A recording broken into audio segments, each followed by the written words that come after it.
સાહેબ, મારા મમ્મી કહેતા હતા તારા વાઈફનો કોઠો ગરમ છે એટલે પ્રેગ્નન્સી રહેવામાં વાર લાગે. એ સાચી વાત છે?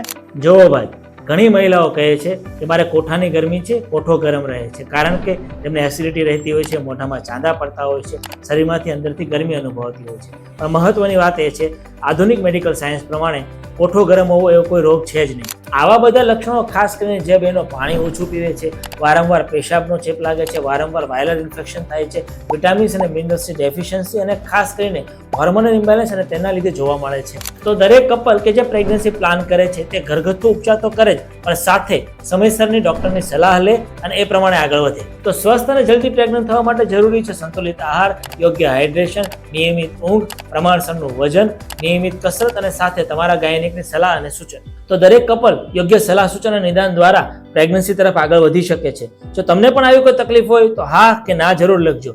Healthy couple, healthy life, happy life. आपका अपना गायनेक डॉक्टर दिलीप इटालिया. नमस्ते.